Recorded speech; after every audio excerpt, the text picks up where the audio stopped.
Polar activity results from the interaction of the solar wind with Earth's magnetic field. The solar wind tends to be larger around maximum solar activity that occurs in a 10 to 12-year cycle. During the increasing phase of the solar cycle, sunspots refer to region of solar magnetic activity associated with solar flares and coronal mass ejection. During the dip from the solar maximum, an increase in the speed of the solar wind is often associated with coronal holes, allowing charged particles to excite along open magnetic field lines.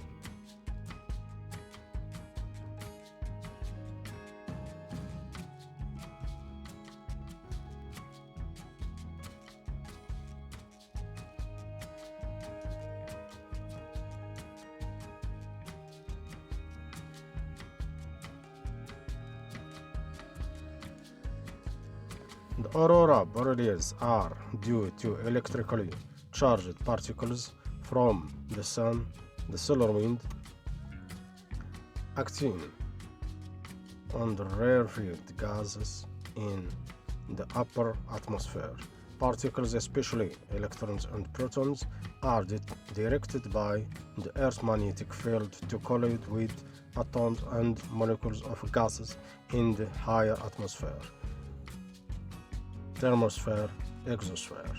The collision causes the electrons of nitrogen and oxygen atoms to temporarily jump to a higher excited energy state. Some of the energy, which is released upon returning to normal energy levels, is emitted as photons of light of different wavelengths. The aurora is observed most often as arcs around the magnetic poles, its auroral ovals.